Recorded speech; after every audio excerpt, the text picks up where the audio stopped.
तो आज हम करेंगे एमपी लैंड रेवेन्यू कोड 1959। जैसे कि आप लोग जानते हैं और नहीं जानते तो जान लें कि ये जो कोड बनाया गया है इसका स्पेशल जो ऑब्जेक्ट है, जिसको हम कहें एकमात्र या टॉप मोस्ट ऑब्जेक्ट हम मानकर चलेंगे, रेवेन्यू वसूल करना है। जो एग्रीकल्चर लैंड है उससे रेवेन्यू, तो टोटल का इसका जो टोटल एक्ट है वो एग्रीकल्चर लैंड से रेवेन्यू का है। तो यहाँ पर टोटल मैनेजमेंट करना है, एग्रीकल्चर लैंड का कैसा मैनेजमेंट करना है। हमेशा एग्रीकल्चर लैंड जो गवर्नमेंट लैंड के अनऑक्यूपाइड लैंड है, अनऑक्यूपाइड लैंड क्या होती है, उसको जिसका किसी में दखल जिसमें किसी का दखल नहीं होता, उसके बारे में हम बात करेंगे। इसके बाद जितनी भी लैंड है, एग्रीकल्चर लैंड है, उसका मैनेजमेंट, ठीक है ना, उस पर किसके कंट्रोल में वो है, प्रॉपर्टी है, लैंड है, चाहे वो लीजी के नाते हो, चाहे मॉर्गेजी के नाते हो, किसी भी तरीके से कुल मिलाकर उस पर पोजीशन किसका है और रेवेन्यू किससे वसूला जाना है, कितना रेवेन्यू वसूला जाना है, कितने डायमेंशन के कितने एरिया को हम छूट प्रदान करेंगे। और यदि किसी का पोजीशन नहीं है, कोई भी खेती नहीं कर रहा है, तो हम उस लैंड का क्या करेंगे, वो स्टेट गवर्नमेंट को जाएगी या हम उस पर किसी लीजी को छोड़ देंगे, पट्टेदार को छोड़ देंगे एग्रीकल्चर करने के लिए, है ना, क्योंकि हम उस जमीन से रेवेन्यू नहीं वसूलेंगे जिस पर एग्रीकल्चर नहीं की जा रही है, उससे छूट या फिर उससे छूट दी गई है। तो टोटल का टोटल लैंड रेवेन्यू किससे रिलेटेड है, एग्रीकल्चर और एग्रीकल्चर लैंड, और उस पर रेवेन्यू कैसे वसूला जाएगा, चाहे वो एग्रीकल्चर लैंड अर्बन एरियाज में हो चाहे नॉन अर्बन एरियाज में। ठीक है, ऑब्जेक्टिव के लिए बहुत अच्छा एक्ट है और इजी है। थोड़ा सा हमें लगता है कि यार एग्रीकल्चर लैंड है हमें क्या, लेकिन आप इसको एक भूमि मानकर चलें। और जैसे transfer of property act, transfer से भी रिलेटेड प्रोविजन है और भी प्रॉपर्टी का कैसे क्या करना है, बस इतनी सी बात है और कुछ नहीं है ना। कुछ लोग land revenue money local act सुन के ही घबरा जाते हैं, बुरा सा लगता है, ऐसा कुछ भी नहीं है इसमें। चले अपन एक्ट के अंदर जाते हैं। तो इस एक्ट में 19 चैप्टर हैं, 264 सेक्शन है और 3 शेड्यूल्स दिए गए हैं। शेड्यूल्स हम पढ़ने नहीं है, 19 चैप्टर 264 सेक्शन दिए गए हैं। ठीक है, अब हम सीधे अंदर आ जाते हैं। अभी इसमें लेटेस्ट जो अमेंडमेंट हुए थे 2018 में हुए थे, तो उससे पहले की जो आपकी बुक्स में ऑब्जेक्टिव होंगे, कई ऑब्जेक्टिव के आपके आंसर नहीं मिलते होंगे, वो इस कारण नहीं मिलते, पुराने जो प्रीवियस ईयर के पेपर हैं उसमें 2018 से पहले काफी सारे क्वेश्चन हुआ करते थे, तो वो सब बेकार हो गए। ठीक है ना, लेकिन इसके बाद आप लोगों के फायदे की बात यह है कि जो अमेंडमेंट हुए हैं उसमें काफी सारे प्रोविजन रिपील कर दिए गए, और कुछ ऐसे जैसे मौरूसी कृषक चैप्टर 14 हुआ करता था, मौरूसी कृषक है ना, वो रिपील कर दिया गया। बहुत ही बेकार चैप्टर हुआ करता था, अगर कोई पढ़ने लायक चैप्टर था तो केवल वही था। चले खैर, आपके लिए एडवांटेज है, तो हम क्रैश कोर्स की तरीके से पढ़ रहे हैं तो थोड़ा सा अलर्ट रहें, फटाफट टिक करें। ठीक है, 2 अक्टूबर 1959 को ये इन्फोर्स में आया था। 2 अक्टूबर गांधी जयंती होती है, ठीक है ना, और कौन सी जयंती होती है 2 अक्टूबर? लाल बहादुर शास्त्री जी की जयंती भी 2 अक्टूबर को ही होती है, दोनों मना लिया करो, है ना। चलें, तो अब हम चलते हैं डेफिनेशन क्लॉज पे। तो 2 अक्टूबर 1959 में ये पूरे मध्य प्रदेश पर लागू हुआ था। इसके बाद जो 2018 का था, ये भी पूछ लेंगे, जो लेटेस्ट अमेंडमेंट है 2018 का, वो कब से लागू हुआ था? 27 जुलाई 2018 को प्रथम बार प्रकाशित हुआ, प्रकाशन के दिन से ये लागू हो गया था। तो दोनों, अब आपको 2 डेटें याद करनी है क्योंकि आपसे लेटेस्ट डेट पूछी जा सकती है। अब 2 अक्टूबर 1959 तो कई बार पूछा जा चुका है, तो 2018 के जो संशोधन कब से लागू हुए थे? 27 जुलाई 2018 से। अब डेफिनेशन क्लॉज पे आ जाते हैं। पहली डेफिनेशन है आबादी। आबादी की अच्छी बात है कि इसमें हिंदी और इंग्लिश टर्म नहीं है। आबादी मतलब हिंदी में भी आबादी, इंग्लिश में भी आबादी। आबादी का मतलब किसी पॉपुलेशन से नहीं है, भीड़ वाले स्थान से नहीं है। अब थोड़ा इधर देख लें सब लोग, आबादी का मतलब भीड़ वाले जनसंख्या से नहीं है, पॉपुलेशन से नहीं है। आबादी वो स्थान है जो जहाँ बेसिकली जहाँ बड़े बड़े खेत होते हैं, एग्रीकल्चर की जा रही है, वहां पर जो किसान वगैरह हैं या वहां पर जो भी लोग काम करते हैं, उनके रहने के लिए गवर्नमेंट अनऑक्यूपाइड लैंड में कुछ स्पेशल एरिया डिसाइड कर देती है कि इस गांव के लोग यहाँ पर रहेंगे। ठीक है, उसको हम उस प्लेस को आबादी बोलते हैं।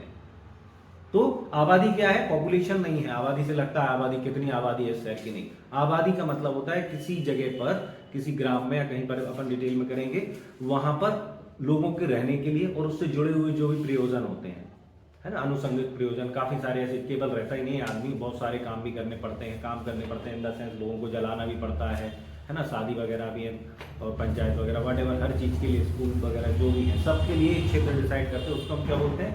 आबादी। आबादी से रिलेटेड प्रोविजन हमें दिए गए हैं पहले तो ये डेफिनेशन कई बार पूछी जा चुकी है।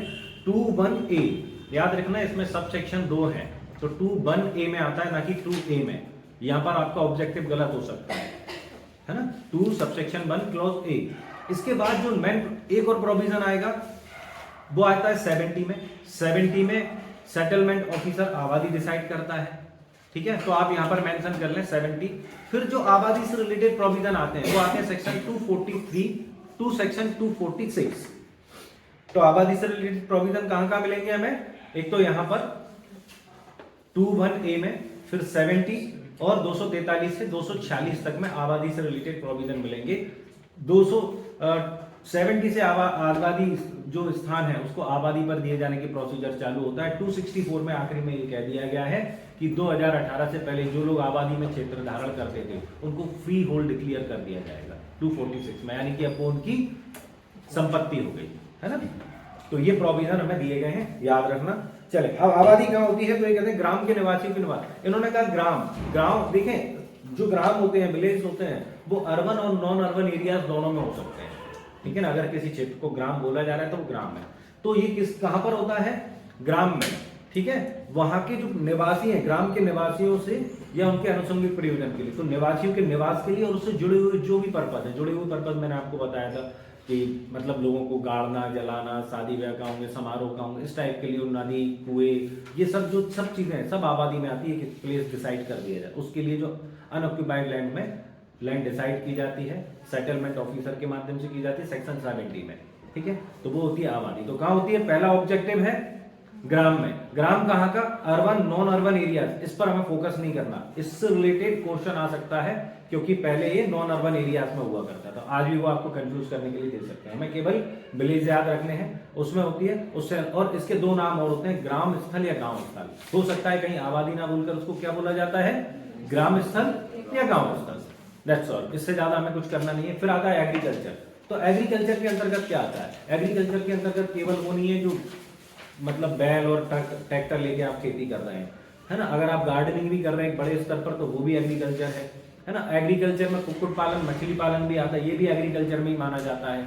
क्योंकि आज हम जरूर कहें कि शाकाहारी, मांसाहारी, है ना, वेजिटेरियन, नॉन वेजिटेरियन, लेकिन सरकार बहुत तेजी से मांसाहार को भी बढ़ावा दे रही है। हाँ, जो बाबा वगैरह है वो कहते हैं कि नहीं ठीक है, आप शाकाहार और मांसाहार में अंतर करें, लेकिन चले।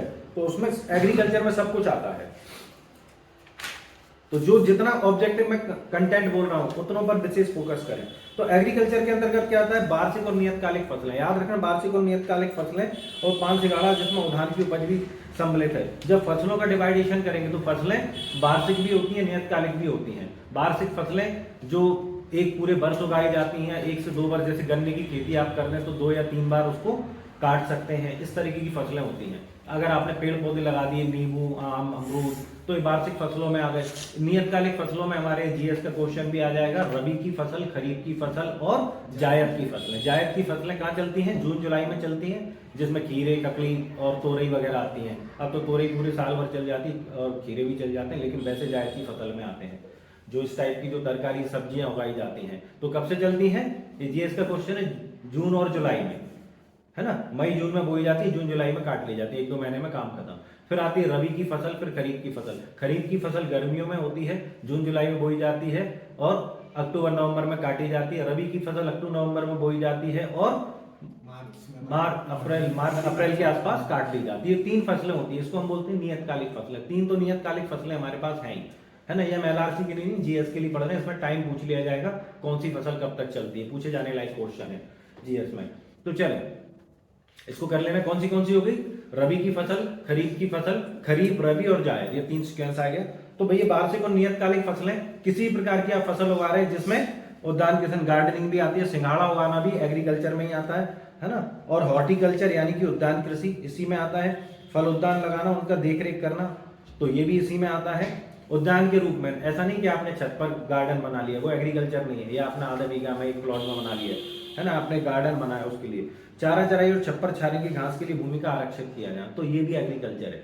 एक्चुअल में ये इसलिए बताया गया कि अगर मान लो आप कहीं आपने चारा चराई, छप्पर छानी, घास है, इस तरह की घास उगाना या उसको आरक्षित कर देना, तो उसके लिए भी तो आप लैंड का यूज कर रहे हो, अगर मान लो आपके पास बहुत ज्यादा घास है कुछ है तो आप बड़ी लैंड का यूज कर रहे हो, तो ऐसा नहीं कि वो एग्रीकल्चर की से अलग मानी जाएगी, क्योंकि यहाँ पर ये देखा गया है जो भी लैंड आप यूज करोगे सबसे कम जो रेवेन्यू लिया जाता है, टैक्स लिया जाता है, एग्रीकल्चर लैंड से ही लिया जाता है। पता पड़ा किसी ने अपना छप्पर छानी घास अलग रख दी, आपने उस पर ज्यादा टैक्स ले लिया, तो इसको ये कह रहे हैं नहीं हम इसको किसमें काउंट करेंगे,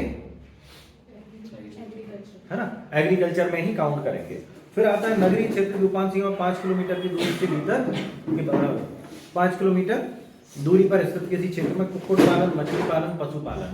तो अगर आप डेयरी फार्मिंग कर रहे हैं, है ना, कुक्कुट पालन, मछली कुक्कुट यानी मुर्गे पालन, मछली पालन, इस तरीके कुछ भी है जो एग्रीकल्चर में काउंट कर रहे हैं, जिसके लिए गवर्नमेंट सब्सिडी वगैरह देती है, कहाँ, नगरीय क्षेत्र से 5 किलोमीटर की त्रिज्या के भीतर। यानी कि जो अर्बन एरिया है बेसिकली यहाँ पर हमने देखा डेयरी फार्मिंग वगैरह सब हमारे शहरों में अपने गलियों के आसपास हो जाती है, भाई हम तो डेयरी से दूध लेके आएंगे, लेकिन ये सब इलीगल है ना, बार बार इन लोगों के पास नोटिस आते हैं। रूल ये है कि जो अर्बन एरियाज है उससे 5 किलोमीटर की और आप दूरी गिने, उसके बाद आप ये सब फार्मिंग कर सकते हैं। तो कुल मिलाकर हमें ये 5 चीजें याद करनी है, ये एग्रीकल्चर में आती है, ठीक है ना, इसके लिए किया जाना एग्रीकल्चर है। एग्रीकल्चर पर्पज क्या माना जाएगा, इसी में आ जाएगा। तो 5 चीजें। फिर आता है एग्रीकल्चर ईयर, तो 1 जुलाई से प्रारंभ होता है, ठीक है ना, और अगर सरकार चाहे तो 1 जुलाई को भी बदल सकती है, वैसे उन्होंने 1 जुलाई दिया एग्रीकल्चर ईयर। तो यहाँ पर मैं थोड़ा थोड़ा आपको बता रहा हूँ, बस आपको मेहनत करके याद करनी है, डेफिनेशन क्लॉज महत्वपूर्ण है, इसलिए हमें ऑलमोस्ट पूरा पढ़ना पड़ेगा। अब आता है बोर्ड, बेसिकली इसको बोलते हैं बोर्ड ऑफ रेवेन्यू, ठीक है। इसका गठन क्या होता है, सेक्शन 3 में। तो इसमें बताया गया सेक्शन 3 में गठित बोर्ड ऑफ रेवेन्यू जो है वो बोर्ड है। एक्चुअल में मध्य प्रदेश का जो लैंड रेवेन्यू बोर्ड है वो ग्वालियर में ही है, हमारे यहाँ मोती महल में, ठीक है, अच्छी बात है कि हमारे यही है। तो लैंड जो बोर्ड है सेक्शन 3 में गठित किया जाएगा, और इस एक्ट के लागू होने से पहले जो भी बोर्ड काम कर रहा था उसको हम क्या बोलेंगे, विद्यमान बोर्ड। पुराने बोर्ड को भी हम विद्यमान बोर्ड बोलेंगे। हमारा फर्स्ट जो बोर्ड था, सेक्शन 3 में हम पढ़ेंगे, फर्स्ट जो बोर्ड था वो गठित नहीं किया गया था, पुराने बोर्ड को ही हमने फर्स्ट बोर्ड मान लिया। जो भी एलिजिबिलिटी वगैरह बताई जाएगी वो अब जो फर्स्ट बोर्ड के बाद यानी विद्यमान बोर्ड जिसको नाम दिया गया था उसके बाद जो बोर्ड बनेगा उसके लिए एलिजिबिलिटी वगैरह की बात की गई है, ना कि फर्स्ट बोर्ड के लिए। फर्स्ट बोर्ड हमारा पुराना इस एक्ट से लागू पहले जो भी रेवेन्यू वसूलता था वही बोर्ड था, ठीक है। तो सेक्शन 3 में वास्तविक कृषक, तो ये कहते हैं वास्तविक कृषक से अभिप्रेत है जो स्वयं खेती करता है, उससे युक्तिक रूप से प्रत्याशा की जाती है कि वह स्वयं खेती करेगा, है ना। तो खेती स्वयं, एक्चुअल में कृषक कौन है, जो स्वयं खेती करता है। अब सवाल ये उठता है यहाँ पर ये भी बात है कि स्वयं खेती करने से मतलब यही नहीं कि सब जो मालिक है वो हल लेकर कंधे पे चला जा रहा है, चलो रे साथी चलो रे साथी, नहीं, ऐसा कुछ भी नहीं है। इसके लिए एक और डेफिनेशन हमें पढ़नी पड़ेगी, सेक्शन 2Z2 में हमें बताया गया है कि वास्तव में स्वयं खेती करना क्या होता है। तो 2Z2 निकालें,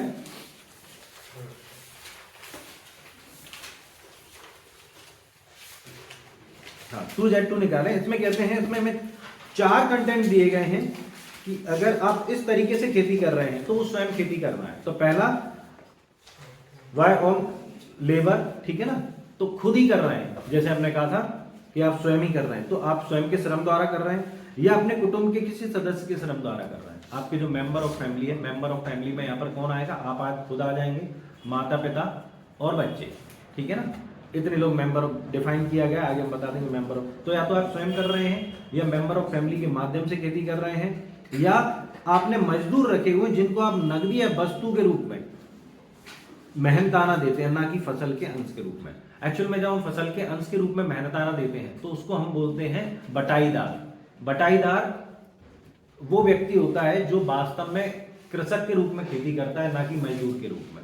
तो यहाँ पर अगर आपने फसल के अंश के रूप में, बटाईदार क्या होता है, फसल के अंश के रूप में अगर आपने किसी को दी तो बटाईदार होता है। बटाईदार स्वयं कृषक ही माना जाता है, और अगर वो कृषक है तो फिर आप कृषक नहीं रह जाएंगे। तो इसलिए यहाँ पर जो मेहनताना दिया जाना है वो कैसे दिया जाना है, नकदी या वस्तु के रूप में। स्पेशली मेंशन करना है, फसल का अंश नहीं देंगे। जिन लोगों के पास जमीनें ज्यादा होती है, खेती करने वाले नहीं होते, तो वो क्या करते हैं, अपनी जमीन किराए पर दे देते हैं बटाईदार को। बोलो मेहनत सारी तुम करना, बेचना, उगाना, बीज पानी सब कुछ तुम्हारा, किसान का, जिसको हमने किराए पर दिए, है ना, और जो फसल आएगी उसका आधा आधा मालिक और किसान बांट लेते हैं, इसको बोलते हैं बटाईदार। तो हम फसल का अंश के उस पर नहीं करेंगे, है ना। चलिए नेक्स्ट आता है अपने व्यक्तिगत पर्यवेक्षण के अधीन है, अपने कुटुंब के किसी सदस्य के व्यक्तिगत पर्यवेक्षण के अधीन भाड़े के श्रमिकों द्वारा। तो आपने या तो स्वयं करते हैं या कुटुंब के या आपके कुटुंब के सदस्य करते हैं, या आपने भाड़े के श्रमिक रखे हैं जिनको आप क्या करते हैं, नकदी या वस्तु के रूप में मेहनताना देते हैं, ना कि फसल के अंश के रूप में, या फिर आपने भाड़े के श्रमिक रखे हैं और उसका सुपरविजन स्वयं करते हैं या आपके कुटुंब के सदस्य करते हैं, तो ये माना जाएगा आप स्वयं खेती करते हैं। तो ये हो गई कौन? स्वयं खेती करना। और जो स्वयं खेती करेगा वही वास्तविक कृषक है। तो वास्तविक कृषक कौन है? जो स्वयं खेती करता है या जिससे युक्त रूप से प्रत्याशा की जाती है कि स्वयं खेती करेगा। बोनाफाइड एग्रीकल्चर, ठीक है। अब ये छोड़ दें सहकारी सोसाइटी, विकास योजना छोड़ दें। सरकारी वन के लिए हमें याद करना है भारतीय वन अधिनियम 1972 के अधीन जो सरकारी वन है वो। फिर आता है गवर्नमेंट लीज, जी में कर लें गवर्नमेंट लीज, वो सॉरी एच में गवर्नमेंट लीज। तो ये कहते हैं, देखें लीज हमारे पास दो प्रकार के होते हैं। एक पट्टेदार जिसको प्राइवेट भूमि स्वामी ने अपनी भूमि किराए पर दी है। लीजी का मतलब होता है किराएदार, किराएदार में पोजीशन जाता है, ठीक है ना, किराएदारी में। तो लीजी का मतलब है किराएदार। तो यहाँ पर दो प्रकार के होते हैं, एक तो प्राइवेट व्यक्ति किसी को लीज पर भूमि दे देता है, वो लीजी हो गया। दूसरा सरकार देती है उसको लीज पर भूमि, है ना। या सरकार ऑलमोस्ट किस लिए देती है, या तो आपने मांगी है कि साहब हमें लीज पर भूमि दे दो, आपकी फालतू पड़ी हुई। यहाँ पर हम आगे देखेंगे सेक्शन 176, 177 में जो हम बात कर रहे थे ना, अभी मैंने इंट्रोडक्शन दिया था कि अगर किसी व्यक्ति के पास कोई किसी भूमि पर कोई खेती करने वाला ही नहीं है तो सरकार क्या करेगी? तो सरकार उस भूमि को क्या करेगी? लीज पर दे देगी, ठीक है ना। वैसे लीज पर देने का प्रोविजन, गवर्नमेंट लीज से संबंधित जो प्रोविजन बताया गया वो बताया गया 181 में, ठीक है। तो सरकार द्वारा भूमि धारण करने वाला कोई भी व्यक्ति या कलेक्टर से अनुदान या ग्रांट में भूमि धारण करने वाला व्यक्ति गवर्नमेंट लीजी कहलाता है, पर शर्त यह है कि वो भूमि स्वामी के रूप में भूमि धारण ना करता हो। जैसे हमने कहा आबादी में हमने आपको फ्री होल्ड भूमि दे दी तो आप भूमि स्वामी हो, वहां गवर्नमेंट लीजी नहीं है। सरकार ने या कलेक्टर ने, पूरी डिटेल में हम 181 में पढ़ेंगे, सरकार ने या कलेक्टर ने आपको भूमि दी है ना, यूज करने के लिए, लेकिन भूमि स्वामी के रूप में नहीं दी है। तो किसी भी रूप में दी है आपको, आप उसको right to possession, right to enjoy कर रहे हैं एग्रीकल्चर लैंड पर, तो आप उस पर गवर्नमेंट लीजी है। किसी भी रूप में आपको भूमि दी है, बस कंडीशन एक्सेप्शन एक है कि भूमि स्वामी के रूप में नहीं। अगर भूमि स्वामी के रूप में दिए तो आप पट्टेदार ना होकर कौन होंगे? भूमि स्वामी, बात खत्म। तो वो हमें अभी उन्होंने केवल इतना बताया कि सरकारी पट्टेदार कौन है, जिसके संबंध में सेक्शन 181 में प्रोविजन किया गया। सरकार जो भूमि धारण करता है ना, वहां पर दो शब्द आएंगे, सरकार या कलेक्टर। चल, खाते से भूखंड अभिप्रेत है। आप जो होल्डिंग, होल्डिंग से मतलब होता है कि भाई एक स्टेट में आपके पास, खाते से मतलब है नंबर, आपके पास नंबर ऑफ लैंड है ना, एरिया ऑफ लैंड। तो आपके पास ओवरऑल एक व्यक्ति के नाम से एक स्टेट में कितनी भूमि है, वो आपका सारी भूमियों को मिलाकर एक खाता माना जाएगा। और इस डेफिनेशन के यूज हम कहाँ करेंगे? पहले तो ये देखने में कि आप भूमिहीन व्यक्ति हैं या नहीं। हर चीज के लिए बताया, अगर आप गेहूं की फसल करते हैं तो इतनी भूमि आपके पास नहीं है, सब मिलाकर, तो आप भूमिहीन व्यक्ति हैं। भूमिहीन व्यक्ति से रेवेन्यू नहीं वसूला जाएगा, ठीक है ना, इस तरीके से। तो इसमें देखना है जिसके आपके पास खाते से मतलब कितनी भूमि है। एक ऑब्जेक्टिव आया था जिसमें यह पूछा गया था कि खाते के लिए क्या महत्वपूर्ण है, तो खाते के लिए भूमि महत्वपूर्ण है, ठीक है ना, ये इसका आंसर है। तो इसमें दे दिया भूमि यानी भूखंड, भूमि का टुकड़ा। तो भूखंड पर जिस पर भू राजस्व पृथक से निर्धारित किया गया है और एक ही भूधृति के अधीन है, तो जिस पर सेपरेटली रेवेन्यू डिसाइड किया गया और एक ही भूधृति के अधीन है, यानी कि एक ही व्यक्ति का नाम उस पर है। एक व्यक्ति के पास कितनी भूमि है वो खाता है ना, खाता यानी कि एक व्यक्ति के पास भूमि। तो खाते के लिए क्या महत्वपूर्ण है? लैंड। सुधार, देखें भूमि है आपके पास, आप भूमिधारी व्यक्ति हैं और आप उस पर इंप्रूवमेंट करते हैं, तो हम कब मानेंगे कि आपने भूमि पर कोई इंप्रूवमेंट किया है? इंप्रूवमेंट करेंगे तो रेवेन्यू बढ़ेगा आपका। तो इंप्रूवमेंट के लिए पहले तो हम 5 कंटेंट की बात करेंगे, वो छोड़ दें। पहले तो ये देखें कि इंप्रूवमेंट जो होता है हम किस चीज को इंप्रूवमेंट मानेंगे। तो इंप्रूवमेंट के लिए महत्वपूर्ण आपको अंडरलाइन करनी है जिससे खाते के मूल्य में तात्विक वृद्धि होती हो। आपने इंप्रूवमेंट किया, आपकी नजर में आपने भूमि में सुधार किया, लेकिन खाते के मूल्य में वृद्धि नहीं हुई, तो फिर वो इंप्रूवमेंट नहीं है। आपने बढ़िया, आपके बड़ी लंबी चौड़ी भूमि है, आपने उस पर बढ़िया अपने एंजॉय के लिए फार्म हाउस बना लिया, उससे खाते के मूल्य में वृद्धि नहीं हुई, तो वो इंप्रूवमेंट नहीं है, ठीक है। तो चलो इसमें लिखा भी है खाते के लिए उपयुक्त हो, खाते के मूल्य में वृद्धि होती है, खाते के मूल्य के लिए उपयुक्त हो। केवल जो बताया जा रहा है उतना ही अंडरलाइन करें, क्योंकि डिटेल में पढ़ने का टाइम नहीं है क्रैश कोर्स में। अब इसमें बताया गया है कि भाई इंप्रूवमेंट में आप क्या क्या करेंगे कि वो इंप्रूवमेंट माना जाएगा। तो पहले तो है जल संग्रहण, है ना, आप जल की व्यवस्था करेंगे भूमि पर। क्लॉज ए में कर लें जल संग्रहण, उसके लिए आप क्या बना सकते हैं, तालाब, कुएं, बांध, जो कुछ भी बना सकते हैं, जल एकत्रित करना, है ना। जैसे हमने कहा तालाबों से सिंचाई कहां होती है मध्य प्रदेश में, मंडला, छिंदवाड़ा, है ना। ये तालाबों से सिंचाई कितनी 3%, 2% इतनी कुछ सिंचाई होती है मध्य प्रदेश में तालाबों से। जीएस का क्वेश्चन है, कर लेना। फिर आता है अब जल आ गया तो जल से कटाव भी हो सकता है। अगर आपकी भूमि से लगातार जल बहता रहता है तो जल से भूमि का कटाव होता है, मिट्टी ले लेके जाएगा पानी, तो उस कटाव को रोकने के लिए जो भी आप संक्रियाएं कर रहे हैं वो सब आ जाए। तो जल एकत्रित करना, जल से होने वाले कटाव को रोकना, ये इंप्रूवमेंट है। दूसरा आता है वृक्षारोपण करना, घेरा लगाना, भूमि को समतल करना, सीढ़ी बंदी करना, जहां प्लेन लैंड है उसमें समतल करना। अब जैसे अब चाय की खेती होती है, सीढ़ी बंदी करके होती है ना, चाय की खेती, चाय के बागान स्टेप बाय स्टेप होते हैं। तो जैसी भी स्थिति है, जैसी भी खेती कर रहे हैं आप उसको ऐसे करें कि आपको खेती अगर प्लेन लैंड है तो उस पर आप उसको और जितने समतल कर सकते हैं करें, तो ये आ जाएगा।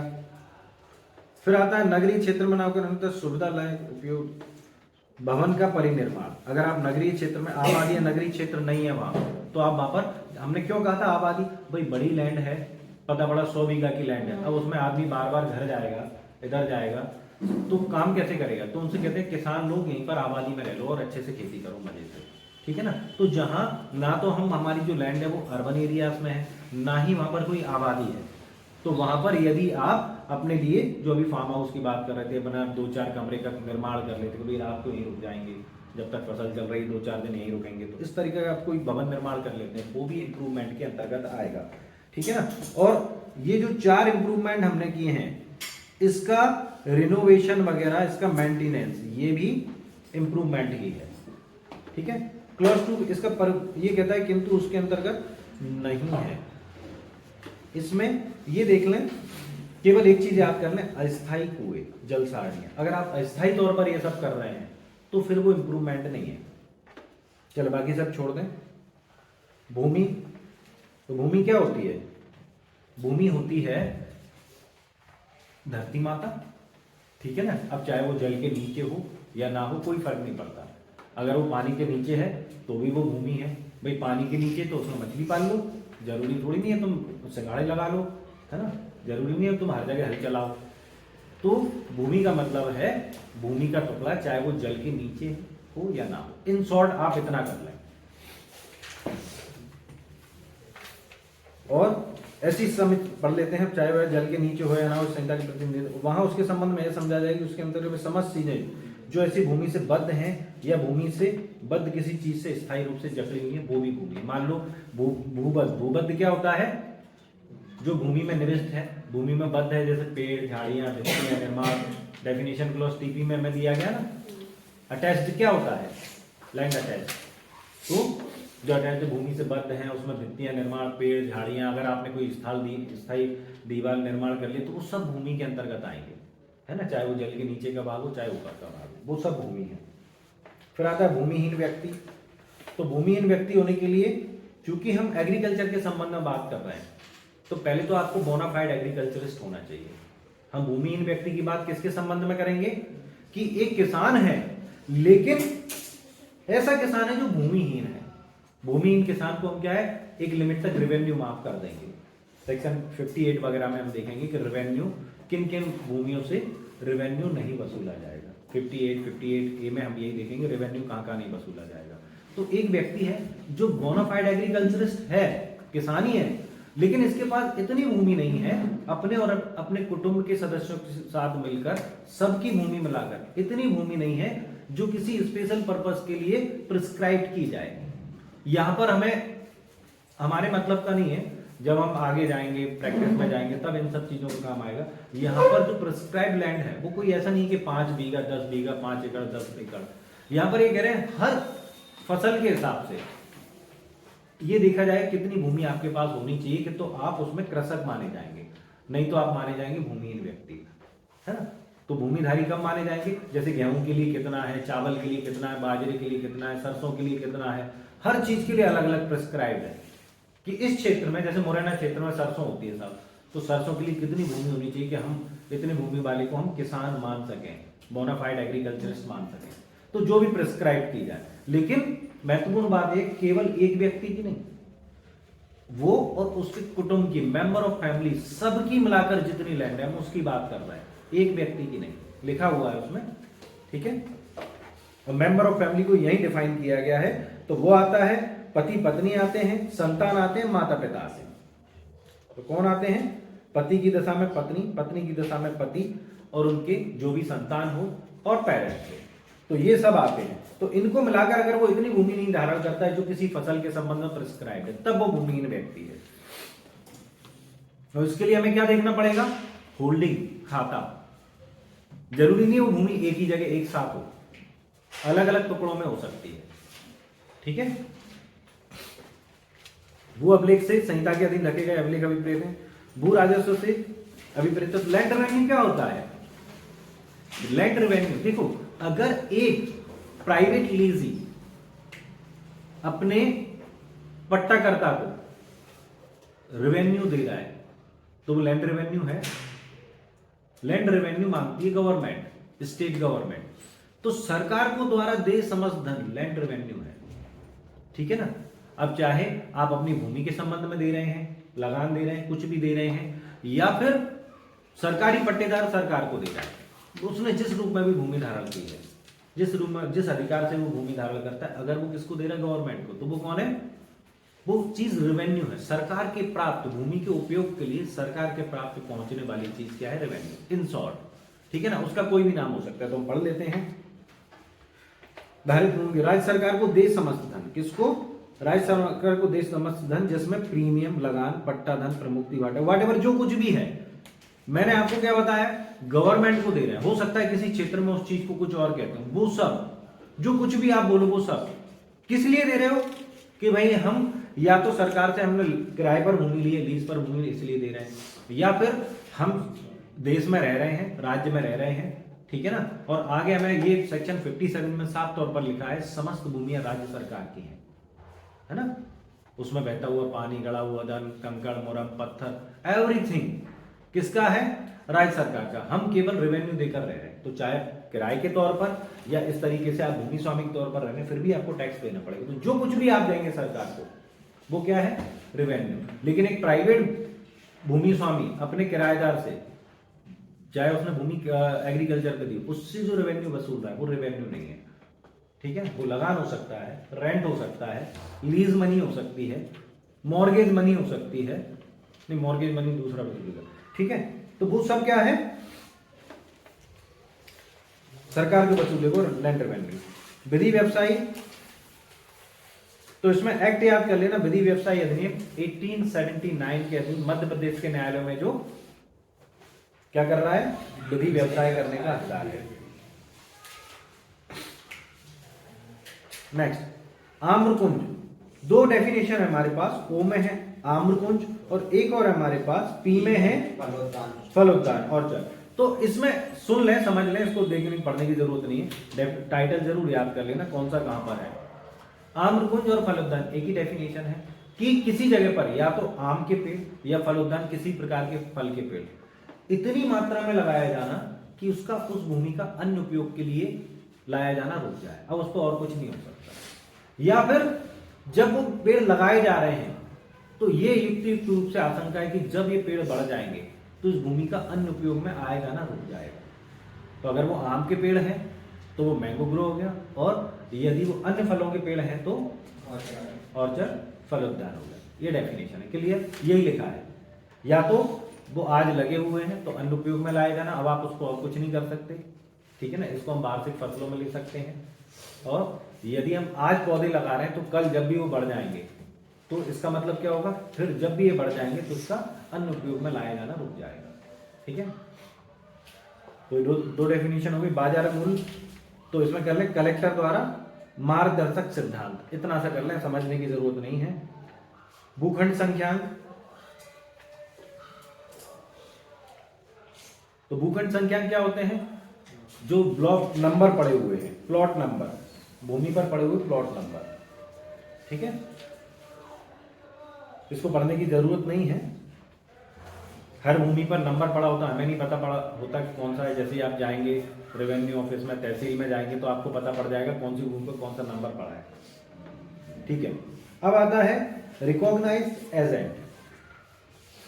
तो देखिए रिकॉग्नाइज्ड एजेंट दो तरीके के होते हैं। आपने एक एडवोकेट को हायर किया या किसी व्यक्ति को हायर किया, भाई हमारी 317 की एप्लीकेशन लगा देना, तो वो भी एजेंट है।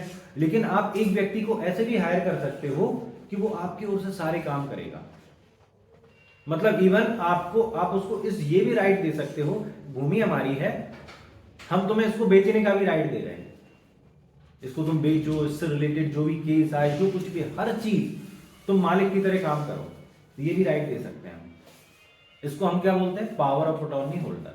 जब रजिस्ट्रेशन एक्ट में जाएंगे तो पावर ऑफ अटॉर्नी होल्डर जो होता है वो रजिस्टर्ड कराया जाता है। आप किसी को भी ये राइट देते हैं पावर ऑफ अटॉर्नी होल्डर का, तो वो बाय रजिस्ट्रेशन देते हैं। 1908 का जो रजिस्ट्रेशन एक्ट है, ठीक है, वैसे ही नहीं दे सकते, क्योंकि इतना महत्वपूर्ण व्यक्ति होता है कि किसी की जो बड़े बड़े बिल्डर वगैरह हैं, ये थोड़ी ना रजिस्ट्री कराते घूमते हैं, है ना। जिस शहर में हमारे यहाँ कई ऐसे बिल्डर हैं, जिसको भी देखो ये बिल्डिंग उसकी आरडी गुप्ता की है, और क्या है, पारस जैन, ये सब, ये बड़े बड़े बिल्डर हैं, थोड़ी ना रजिस्ट्री कराते घूमते हैं। ये power of attorney holder appoint कर देते हैं, तो उनकी ओर से सारे काम कौन करता है, पावर ऑफ अटॉर्नी होल्डर, ये बाकायदा रजिस्टर्ड होता है। दूसरा होता है भाई किसी कार्रवाई में अपीयर होना है, जैसे हमने साहब वकालतनामे के माध्यम से एडवोकेट को हायर कर दिया, तो उसको रजिस्टर्ड कराने की जरूरत नहीं है, वो केवल साइन करके हो जाएगा। तो दो प्रकार के हम रिकॉग्नाइज्ड एजेंट होते हैं। तो पढ़ लेते हैं। किसी कार्रवाई के संदर्भ में, तो प्रोसीजर की बात कर रहे हैं, किसी कार्रवाई के पक्षकार के संदर्भ में, वह व्यक्ति जैसे पक्षकार ने, यानी कि एक पार्टी ने अपनी ओर से क्या किया है, ऐसी कार्रवाई उपसंजात होने में अपीयरेंस के लिए, एप्लीकेशन करने के, अन्य कार्य करने के लिए मुख्तारनामे के अधीन अपॉइंट किया, तो एप्लीकेशन भी करेगा, अपीयर भी होगा, और जो भी अगर जो कुछ भी करना है वो सब वो करेगा। अगर आपको सारी अथॉरिटी देनी है तो आपको पावर ऑफ अटॉर्नी होल्डर बनाना पड़ेगा, और केवल अपीयर होना है तो आप लिखित में प्राधिकार कर सकते हैं। ऐसी कार्रवाई की उपसंजात है ना, केवल अपीयरेंस के लिए। जैसे मैंने आपको क्रिमिनल का एग्जाम्पल दिया कि सर 317 की एप्लीकेशन लगानी है हमें, तो हमने एक वकील को क्या कर दिया, इन राइटिंग वकालतनामे पर साइन कर दिए, तो लिखित में प्राधिकृत कर दिया। तो समझ गए, सारे काम कराने हैं तो power of attorney holder. Power of attorney कैसे दी जाएगी वो मैंने आपको बता दिया। उसको हिंदी में बोलते हैं मुख्तारनामा। मुख्तार आम, मुख्तार खास दोनों होते हैं, उसके चक्कर में पढ़ने की जरूरत नहीं है। क्षेत्र, जब मध्य प्रदेश की जीएस का हमने चैप्टर किया था इंट्रोडक्शन, तो उसमें मैंने आपको कुछ क्षेत्र बताए थे। तो इसमें 5 क्षेत्र दिए गए, 5 रीजन, तो 5 क्षेत्र दिए गए। एक्चुअली मध्य प्रदेश जब बना था 1 नवंबर 1956 को मध्य प्रदेश का जब गठन हुआ था, उससे पहले मध्य प्रदेश ABC 3 स्टेट में 3 पार्ट में डिवाइड था, उसमें अलग अलग क्षेत्र थे। तो वो कौन से क्षेत्र थे, मध्य भारत क्षेत्र, है ना, महाकौशल क्षेत्र, इसमें हमें सीक्वेंस से याद करना है, महाकौशल, मध्य भारत, भोपाल, बिंद, सिरोंज, ये 5 क्षेत्र पहले भी थे। तो जब एक एक्ट बना तो इसमें उन्होंने 5 क्षेत्र डिसाइड किए, क्योंकि इन 5 क्षेत्रों में जो ये अलग अलग डिसाइड करना इसलिए जरूरी हो गया है इस एक्ट के बनने के बावजूद भी, क्योंकि ये जो 5 क्षेत्र थे अपने आप में वो एक स्टेट ना होकर पूरा देश था, वो राज्य थे, अपने आप में स्वतंत्र राज्य थे। तो ऐसी स्थिति वहां का जो एडमिनिस्ट्रेशन चलता था, रेवेन्यू सब जगह वसूला जाता था, लेकिन रेवेन्यू का नाम अलग था, वसूलने वाले प्राधिकारी अलग थे, हर चीज काम सारे होते थे। ऐसा नहीं है, जब से मानव सभ्यता विकास हुआ है तब से ये सारी चीजें टैक्स पर ही चल रही है गवर्नमेंट, लेकिन नाम अलग अलग हुआ करते। तो किस क्षेत्र में क्या नाम था, किस क्षेत्र में क्या माना जाएगा, तो ये 5 क्षेत्र थे, महाकौशल क्षेत्र, मध्य भारत क्षेत्र, भोपाल, बिंद और सिरोंज। महाकौशल क्षेत्र हमारा ये था जबलपुर, गोंडवाना लैंड इधर इसको बोलते हैं जबलपुर वगैरह, है ना। मध्य भारत क्षेत्र जो ग्वालियर, इंदौर, गुना, ये सब मध्य भारत क्षेत्र था। भोपाल तो आप जानते ही हैं, है ना। बिंद प्रदेश क्षेत्र भोपाल के पास पड़ता है, ठीक है ना। और सिरोंज विदिशा सिरोंज विंध्याचल पर्वत बिंद प्रदेश में, ये ऊपर का हिस्सा आ जाता है इधर साइड में।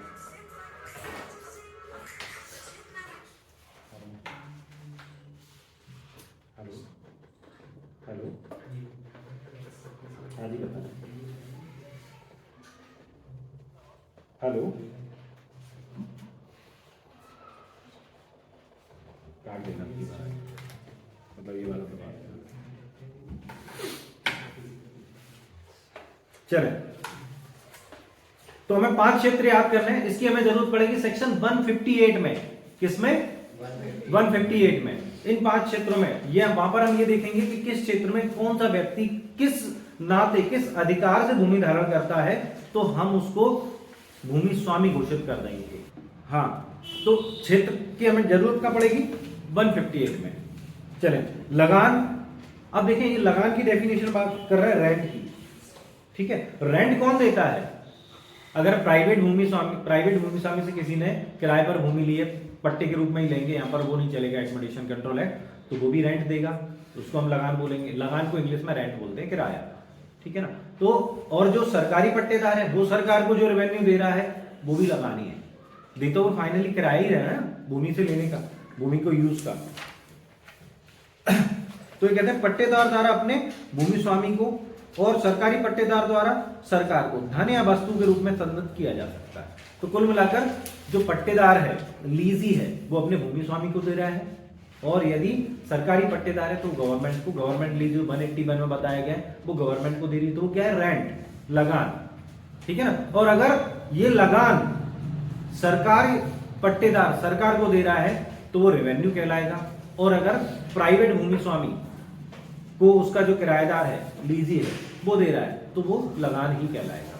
और इसमें ऑब्जेक्टिव ये है कि वो धन या वस्तु के रूप में भी दिया जा सकता है, ठीक है।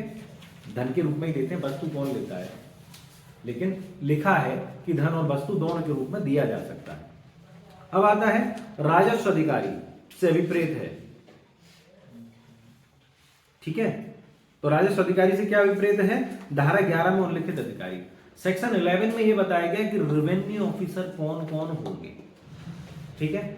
2019 में डेफिनेशन चेंज हुई है, तो उसमें बताया कि सेक्शन 11 में जो कोई भी व्यक्ति है वो सब रेवेन्यू ऑफिसर माने जाएंगे। आता है रेवेन्यू ईयर, तो इसमें 3-4 ईयर दिए गए हैं। एक तो एग्रीकल्चर ईयर था 1 जुलाई। रेवेन्यू ईयर, इसकी डेफिनेशन, वैसे तो रेवेन्यू ईयर 1 अक्टूबर से लागू होता है हमारा, लेकिन इसमें ऐसा लिखा नहीं। इसमें लिखा है जो राज्य सरकार अधिसूचना द्वारा जारी करे, ठीक है ना। और राज्य सरकार अपना नोटिफिकेशन निकाल चुकी है 1 अक्टूबर का, तो उसको चेंज भी कर सकते हैं। तो एग्रीकल्चर ईयर 1 जुलाई, और रेवेन्यू ईयर क्या होता है? गलत जवाब। रेवेन्यू ईयर होता है जो राज्य सरकार डिसाइड करे। हाँ, राज्य सरकार ने डिसाइड किया है 1 अक्टूबर, इस बात का ध्यान रखना, ठीक है। दो ईयर हमें इसमें देखने हैं। चले, फिर आता है सेक्टर। सेक्टर को छोड़ दें। सेवा भूमि, तो सेवा भूमि क्या होता है? नगरेतर क्षेत्र में, नॉन अर्बन एरियाज में कोटवार को पदावधि के कृषि प्रयोजन के लिए दिया। एक्चुअल में एक कोटवार होता है ग्राम अधिकारी। हमारे पास 2 ग्राम अधिकारी हैं, पटेल और कोटवार। ग्राम अधिकारी कौन से होते हैं? पटेल और कोटवार। तो कोटवार को सैलरी नहीं दी जाती, उसको है ना एक छोटी सी भूमि का टुकड़ा दे दिया जाता है। जो टुकड़ा दे दिया जाता है वो कैसे दिया जाता है? सेवा भूमि के रूप में। वो जब तक कोटवार रहता है उस पर खेती करता है, उससे अपना खाना खर्चा चलाता है। तो वो जो गांव की सेवा कर रहा है ग्राम अधिकारी के रूप में, उसके बदले में उसको वो टुकड़ा, लेकिन वो उसके पास तभी तक रहता है जब तक वो कोटवार रहता है, ठीक है। तो कोटवार को पदावधि लिखा भी है, पदावधि के दौरान जब तक वो कोटवार है, ठीक है। सर्वेक्षण संख्या में छोड़ दें, ये सब दोनों छोड़ दें, है ना, पूछा नहीं जाता है इसमें से, टाइटल वाइज पूछ लिया तो पूछ लिया। भूधारी से विपरीत है जो राज्य सरकार से भूमि धारण करता है और जो इस संहिता के दिन भूमि स्वामी या भूमि स्वामी समझा जाता है।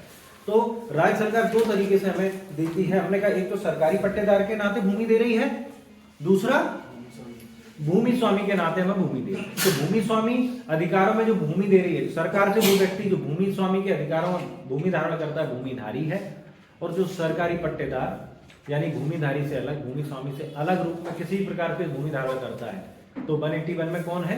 सरकारी पट्टेदार। चले, यहां पर हमें ये बड़ा महत्वपूर्ण इमारती लकड़ी। इमारती लकड़ी में हमें ये बताएं इमारती लकड़ी कौन सी होती है?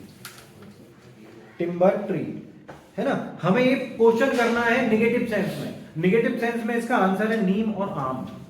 नीम और आम इमारती लकड़ी नहीं है। जिसको याद ना हो कम से कम इतना तो याद कर लें, 12 वैसे तो 12 है, ठीक है ना।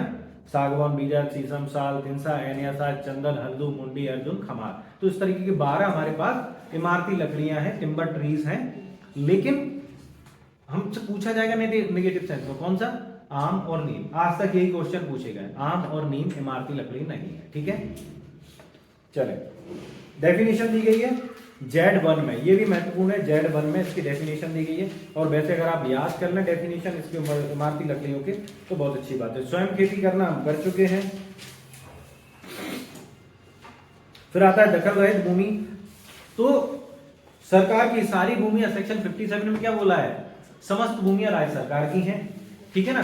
अब उन राज्य सरकार की भूमियों पर कोई व्यक्ति भूमि स्वामी के अधिकार से रहता है, भूमिधारी व्यक्ति के रूप में भूमि दी है, किसी को सरकारी पट्टेदार के रूप में दिए, किसी को आबादी के रूप में दिए, किसी को किस रूप में, किसी के कुछ रूप में, लेकिन फिर भी इतनी सारी भूमि जो खाली पड़ी हुई है जिस पर कोई कुछ नहीं करता, और जिस पर कोई कुछ नहीं करता, जिसको सरकार ने किसी भी रूप में यूज करने का राइट किसी को नहीं दिया है, सब कुछ अनऑक्यूपाइड लैंड है। ठीक है ना। इसको डेफिनेशन, वैसे तो इसमें शब्द बताए गए किस किस चीज में भूमि यूज आ रही है, तो अनऑक्यूपाइड लैंड में नहीं आएगी, लेकिन फिर भी डेफिनेशन समझने का सीधा तरीका है कि जो किसी भी यूज में नहीं आ रही। अब देखें अनऑक्यूपाइड लैंड कौन सी है, जो आबादी में भी यूज नहीं हो रही है, सेवा भूमि में भी यूज नहीं हो रही है, या किसी भूमि स्वामी या सरकारी पट्टेदार द्वारा भी यूज नहीं की जा रही। इससे जो भिन्न भूमि है वो है अनऑक्यूपाइड लैंड, जिस पर किसी का दखल नहीं है। सिंपल थिंग, जिस पर किसी का दखल नहीं है वो कौन सी है, अनऑक्यूपाइड लैंड। नगरीय क्षेत्र देख लें, ये सब वाई Z3 Z4 ये सब कर लेना। नगरीय क्षेत्र जो नगर पालिकाओं की सीमाओं में आते हैं, बात खत्म, हमें नहीं करना है इसको, है ना। और आता है विलेज, ग्राम कौन सा है, तो नगरीय क्षेत्र में कैसा कोई भाग। देखें यहां पर इन्होंने पहले ये हुआ करता था कि जो विलेज थे वो अर्बन और नॉन अर्बन एरियाज दोनों में आते थे। अब इन्होंने क्या हटा दिया, अर्बन एरियाज हटा दिए, नगरीय क्षेत्र ग्राम से नगरीयतर क्षेत्र में ही कर लिए। नगरीयतर क्षेत्रों में कैसा भाग जिसे संहिता द्वारा ग्राम के रूप में मान्यता प्रदान किया गया है। ठीक है, तो अब ये कहां कह रहे हैं, ग्राम कहां है, नगर से बाहर।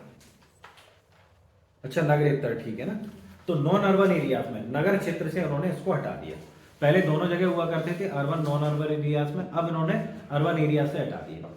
ठीक है, क्योंकि अब शहरों में तो गांव के लिए जमीन बची नहीं है, जो थी सब खत्म। ठीक है, तो ये हमारा डेफिनेशन क्लॉज था। इसमें जो कुछ ही बताया है अच्छे से मेहनत से याद करें। हर डेफिनेशन जितना टिक करा है सब पूछे जाने लायक है। और मजेदार बात है कि सब किसी ना किसी एग्जाम में, चाहे पीएससी MPPSC भी LRC यू पूछा करती थी, उसमें भी पता नहीं है या नहीं, तो उसमें भी पूछते थे। सिविल जज में तो आता ही है, ADJ में भी आता है, हर जगह जहां कहीं भी है ऑलमोस्ट ये सारे क्वेश्चन आपसे पूछे जा चुके हैं किसी ना किसी रूप में।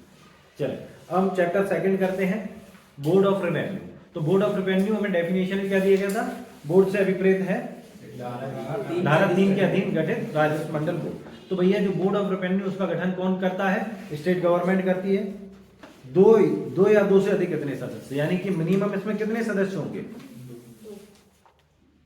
अध्यक्ष तथा 2 या अधिक सदस्य, यानी कि मैक्सिमम जो इसमें है 3, 1+2 और ज्यादा भी हो सकते हैं, यानी कि 3 मेंबर तो 3 सदस्य तो इसमें कम से कम है। ठीक है ना, तो इतना आ जाएगा।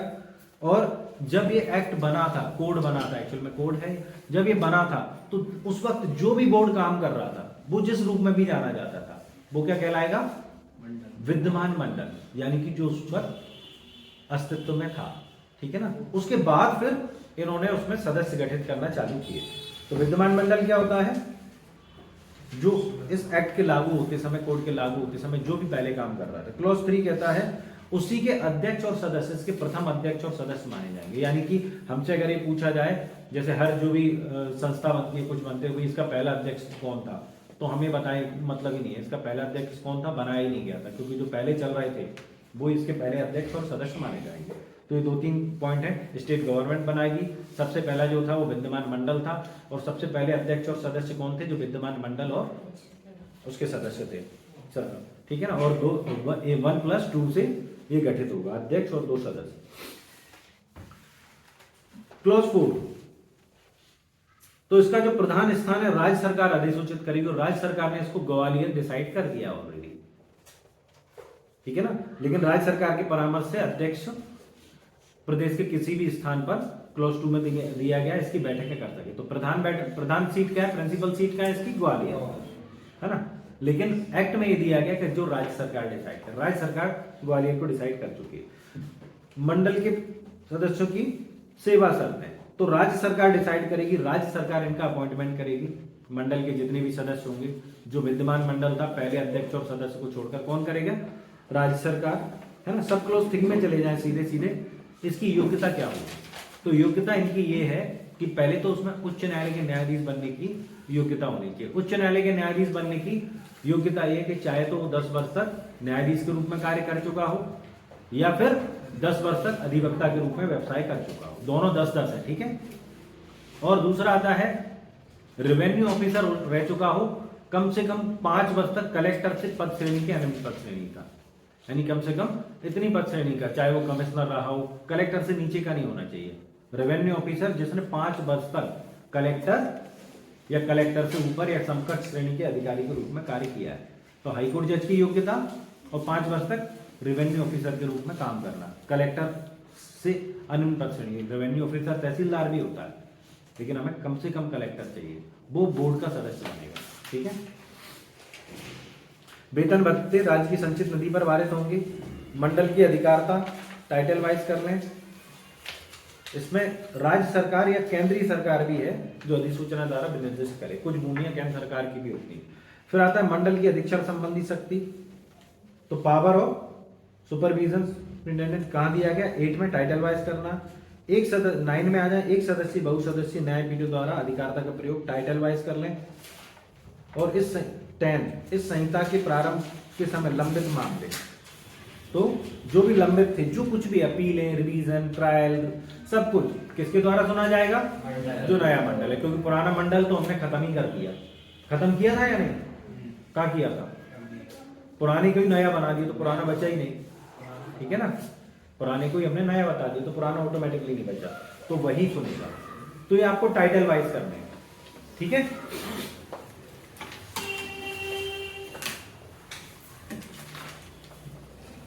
अब हमारे पास नई सेक्शन है, सेक्शन 11। हमने डेफिनेशन क्लॉज में कहा था रेवेन्यू ऑफिसर कौन होते हैं, तो 2019 में उसमें संशोधन कर दिया गया, 2018 के जो 19 में लागू होते हैं उसमें संशोधन कर दिया। रेवेन्यू ऑफिसर वो होते हैं जो धारा 11 में बताए गए। तो धारा 11 में हमें जो रेवेन्यू ऑफिसर बताएगा वो पूरी लिस्ट आपको याद करनी है। इसमें 2 प्रकार से बताए गए हैं। एक ड्यूरिंग सेटलमेंट, सेटलमेंट को आजकल अब क्या बोल रहे हैं? सर्वे, है ना। एक नॉर्मल कंडीशन में, दूसरा सर्वे की कंडीशन में। तो यहां पर हमें 2 प्रकार के रेवेन्यू ऑफिसर 2 तरीके से बताए गए हैं, नॉर्मल कंडीशन में और सर्वे की कंडीशन में। तो यहां पर बेसिकली हम थोड़ा सा यहां पर स्टेट का स्ट्रक्चर समझेंगे, थोड़ा सा हमारे काम आएगा, इसको हम बाद में कर लेंगे। स्टेट का स्ट्रक्चर समझेंगे, है ना। स्ट्रक्चर क्या होता है? एडमिनिस्ट्रेटिव स्ट्रक्चर क्या है पूरे देश का? इंडिया, ठीक है, स्टेट, फिर डिवीजन, फिर डिस्ट्रिक्ट, फिर तहसील, बस। तो कंट्री, स्टेट, डिवीजन, डिस्ट्रिक्ट, तहसील। जब डिस्ट्रिक्ट और तहसील के बीच का, जब कुछ तहसीलों को मिलाकर ये कंफर्टेबिलिटी के लिए या किसी भी कारण से काम को बनाने के लिए एक और 2 डिवीजन आए, वो है सब डिवीजन। कुछ तहसीलों को मिलाकर एक ही डिस्ट्रिक्ट की कुछ तहसीलों को, एक डिस्ट्रिक्ट में तहसील होती है। देखो देश में राज्य होते हैं, कितने राज्य हैं देश में? 28 राज्य और 8 केंद्र शासित प्रदेश। फिर हमारे यहाँ स्टेट में हमारे यहाँ कितने डिवीजन हैं? 10 डिवीजन है। डिवीजन का मतलब होता है संभाग, ठीक है। और हमारे यहाँ डिस्ट्रिक्ट कितनी है? 55 डिस्ट्रिक्ट है। तहसील तो करते हैं बहुत है, ठीक है ना। तो यहाँ पर कुछ डिस्ट्रिक्ट, एक डिस्ट्रिक्ट में कई सारी तहसील होती है, तो उनमें से 2-4 तहसीलों को, 5 तहसीलों को मिलाकर एक सब डिवीजन बना दिया जाता है ना। ये स्ट्रक्चर वैसा, ये जो है ये अपने आप गठित किया जाता है, जो कलेक्टर करता रहता है, क्लियर। यहाँ पर स्टेट का सबसे बड़ा जो ऑफिसर होता है वो तो वैसे तो सचिव होता है, सेक्रेटरी, है ना। हमारे यहाँ इसको मंडल बोल सकते हैं इस एक्ट के लिए, और वैसे तो हम इसको बोलते हैं गवर्नमेंट, है ना, स्टेट गवर्नमेंट आ जाती है। यहाँ पर कौन होता है? कमिश्नर। डिस्ट्रिक्ट में कौन होता है? कलेक्टर। और तहसील में कौन होता है? तहसीलदार। तो इस तरीके का पूरा स्ट्रक्चर है। तो अब हम बात करते हैं अधिकारियों की। सबसे बड़ा भाई, सबसे पहले तो हमने बात कर ली मंडल की, ठीक है ना। तो मंडल में तो किसी अधिकारी की जरूरत है ही नहीं, उसमें तो अध्यक्ष है। अब हम बात करते हैं डिवीजन से स्टार्ट करते हैं। तो डिवीजन से हम स्टार्ट क्या करते हैं? प्रमुख राजस्व आयोग। पहले केवल कमिश्नर हुआ करता था, जो मैन होता है डिवीजन का, संभाग का, इसका वो आता है प्रमुख राजस्व आयोग। पहला इन्होंने कर दिया, ठीक है। अब हम इसको दो भागों में बांट देते हैं। अब आपको किताब में ज्यादा देखना नहीं है, बस समझें। तो दो भागों में हमने बात दिया। 1, 2 ये सर्वे के लिए नॉर्मल कंडीशन में है। तो प्रमुख राजस्व आयुक्त को उन्होंने नहीं बताया कहाँ है, लेकिन इसके बाद जो हमारा आयुक्त है, ठीक है ना, वो नॉर्मल कंडीशन में कहाँ होगा? डिवीजन में। लेकिन जब सर्वे चल रहा हो, लैंड सर्वे, लैंड सर्वे का मतलब होता है, हम आगे चैप्टर में पढ़ेंगे सेक्शन 61 से आगे चैप्टर में पढ़ेंगे। लैंड सर्वे का मतलब होता है जो भूमि है, एक भूमि से कितना रेवेन्यू वसूला जाना चाहिए, कितना डेवलपमेंट है, या कितनी खराबी आ चुकी है, रेवेन्यू कम या घटा बढ़ा दिया जाए, वो सर्वे जो किया जाना होता है उसको बोलते हैं लैंड सर्वे। तो लैंड सर्वे के टाइम पे ये कौन हो जाता है? आयुक्त भू अभिलेख। आयुक्त भू अभिलेख है ना, आयुक्त भू लैंड रिकॉर्ड अभिलेख, ठीक है ना। तो आयुक्त भू अभिलेख हो जाता है। और यहां पर अपन बात करते हैं किसकी? डिस्ट्रिक्ट में। तो ये जो कलेक्टर है हमारा, ठीक है ना, ये कौन हो जाता है? डिस्ट्रिक्ट सर्वे ऑफिसर। और ये जो डिप्टी कलेक्टर है वो कौन हो जाता है? डिप्टी सर्वे ऑफिसर, ठीक है ना। तो ऐसे चलते हैं। तो समझ गया यार? कलेक्टर वैसे तो कौन होता है? कमिश्नर, कलेक्टर, ठीक है ना। अधिकारी कौन से होते हैं स्टेट में? कमिश्नर, कलेक्टर, फिर डिप्टी कलेक्टर, ज्वाइंट कलेक्टर, है ना, संयुक्त कलेक्टर। तो इस तरीके से आते हैं। फिर आ जाते हैं उसके बाद तहसीलदार, फिर आ जाते हैं भू अभिलेख अधीक्षक, ठीक है ना, सुपरिटेंडेंट लैंड रिकॉर्ड्स। इस तरीके के ऑफिसर्स हमारे आते हैं। लेकिन जब सर्वे चलता है तो आयुक्त का नाम हो जाता है आयुक्त भू अभिलेख, कलेक्टर का नाम हो जाता है डिस्ट्रिक्ट सर्वे ऑफिसर, डिप्टी कलेक्टर का नाम हो जाता है डिप्टी सर्वे ऑफिसर, और इससे नीचे ये वाले उससे नीचे होते नहीं, फिर वो तहसीलदार वगैरह नहीं चलते रहते हैं, ठीक है ना। तो ये सारे नाम है, हमें याद करने हैं, ठीक है। अब चूंकि हमने अभी एक स्ट्रक्चर याद किया था, क्या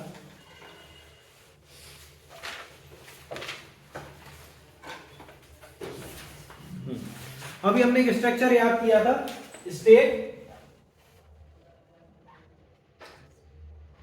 डिवीजन, है ना, डिस्ट्रिक्ट और तहसील। चलो अपन इसमें एसडीओ भी ले लेते हैं, सब डिवीजन, सब डिवीजन और तहसील। यहां पर हम दो सेक्शन यूज करेंगे, 12 और 23, ठीक है। 12 ये कहती है कंट्रोलिंग, किस पर कौन कंट्रोल करेगा, कंट्रोलिंग ही है ना, ये सबऑर्डिनेशन कंट्रोल ओवर रेवेन्यू, ठीक है। तो यहां पर हम इन तीन चीजों को लेंगे, 1 2 3, डिवीजन, स्टेट, डिवीजन, डिस्ट्रिक्ट। तो स्टेट के जितने भी रेवेन्यू ऑफिसर होंगे वो किसके अधीनस्थ होंगे? मंडल के, स्टेट गवर्नमेंट के, स्टेट में, है ना। स्टेट के जितने भी रेवेन्यू ऑफिसर होंगे वो किसके अधीनस्थ होंगे? स्टेट गवर्नमेंट के। डिवीजन के जितने भी रेवेन्यू ऑफिसर होंगे वो किसके अधीनस्थ होंगे? कमिश्नर के, क्योंकि डिवीजन का सबसे बड़ा ऑफिसर कौन होता है? कमिश्नर। और डिस्ट्रिक्ट के जितने भी ऑफिसर होंगे, जब तक स्टेट गवर्नमेंट कुछ और नहीं बताती है तब तक वो कलेक्टर के अधीनस्थ होंगे। कंट्रोल कौन करेगा उस पर? है ना। अब आती है, तो यहां पर बात खत्म हो जाती है सेक्शन 12 की।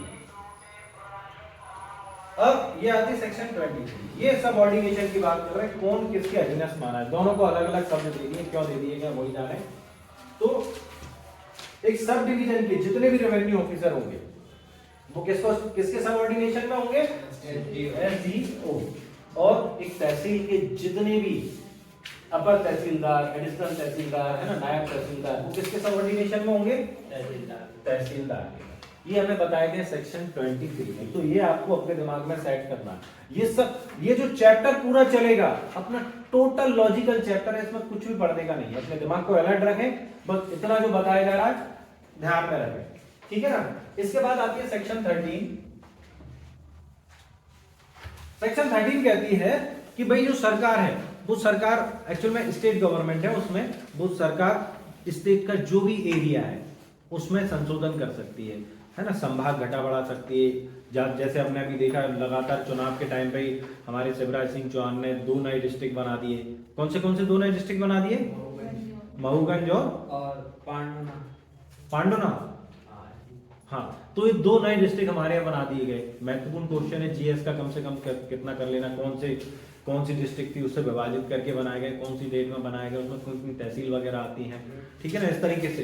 तो किसी भी सीमा में राज्य के भीतर, चाहे वो डिवीजन हो, चाहे डिस्ट्रिक्ट हो, चाहे कुछ भी हो, तहसील हो, उसकी सीमा को घटाना बढ़ाना, नाम में परिवर्तन, कुछ भी कर सकते हैं वो सारा राइट किसको दिया गया है? स्टेट गवर्नमेंट को। सेक्शन 13 में ओवरऑल यही लिखा है, जितना भी पढ़ोगे निकल के यही आएगा।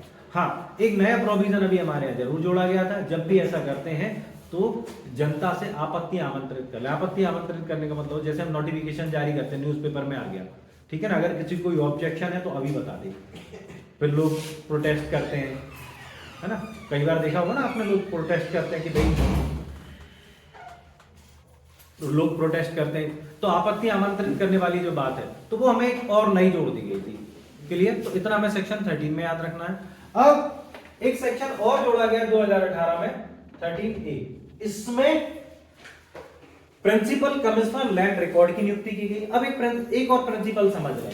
एसडीओ एक एक्सेप्शन के तौर पर है, एसडीओ एज एन एक्सेप्शन है। इसके अलावा यहां पर एक सिंपल प्रोविजन लागू होता है, जितने भी रेवेन्यू ऑफिसर है सबकी नियुक्ति अपॉइंटमेंट कौन करता है? स्टेट गवर्नमेंट, ठीक है ना। ये सारे के सारे 3 चीजें याद करें, अपॉइंटमेंट, पावर और ड्यूटी। सबकी नियुक्ति कौन करता है? State government. सबको पावर, कौन से पावर का यूज करते हैं? जो राइट्स हैं जो स्टेट गवर्नमेंट उनको देती है। और सबकी ड्यूटी कौन सी होती है? जो स्टेट गवर्नमेंट उनको देती है, बताती है, अधिरोपित करती है ना। उन कर्तव्यों का पालन करेगा जो स्टेट गवर्नमेंट उन पर अधिरोपित। ऐसा ठीक है? हाँ, शॉर्ट में सुन लो। तो सारा ओवरऑल अपॉइंटमेंट, राइट और ड्यूटी सब कुछ जो स्टेट गवर्नमेंट देती है, सारा का सारा, सारे जितने भी रेवेन्यू ऑफिसर हो, चाहे बड़े से बड़ा हो चाहे छोटे से छोटा। क्लियर? तो यहाँ पर हमें डिटेल में पढ़ने की जरूरत नहीं, कौन किसको शक्ति देगा क्या देगा। एसडीओ एक्सेप्शन है सेक्शन 22 में, उसकी हम बात करते हैं। तो अभी हमें रेवेन्यू ऑफिसर सारे के सारे याद थे, तो यहाँ पर हम लगाएंगे 14 + 15, ये कमिश्नर से रिलेटेड है। 16 + 17, ये कमिश्नर, ये additional commissioner. 16 collector, 17 additional collector, ठीक है ना। इसके बाद कौन सी आ गई? 18। तो इसमें 3 प्रकार के जो कलेक्टर है, सहायक कलेक्टर, डिप्टी कलेक्टर, संयुक्त कलेक्टर, है ना। तो वो इसमें आ जाएंगे। 19 में तहसीलदार, नायब तहसीलदार, अपर तहसीलदार, सारे के सारे। फिर आ जाते हैं 20 में सुपरिटेंडेंट लैंड रिकॉर्ड, है ना, भू अभिलेख अधीक्षक, सहायक भू अभिलेख अधीक्षक। ये कॉन्सेप्ट में आपको अंदर पढ़ने की जरूरत नहीं, केवल आप इंडेक्स में फोकस करें, आपका काम हो जाएगा। ड्यूटीज वगैरह मैंने आपको बता ही दी है ना। 21 रिपीट, ठीक है ना।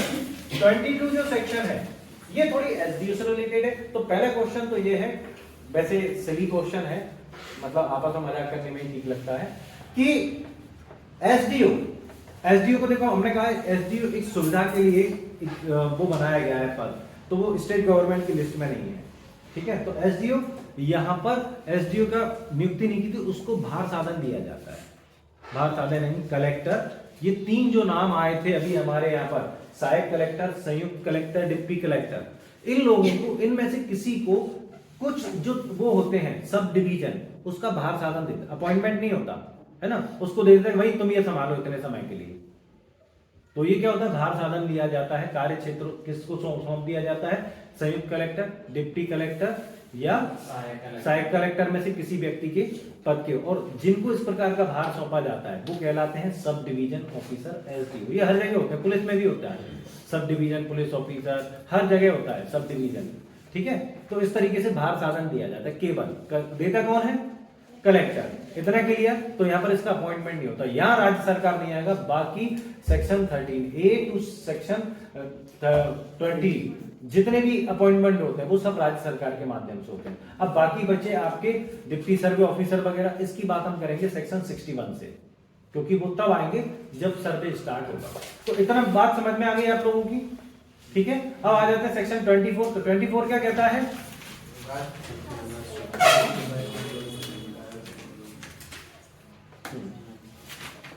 ये सब टाइटल वाइज करने हैं आपको 24 वगैरह।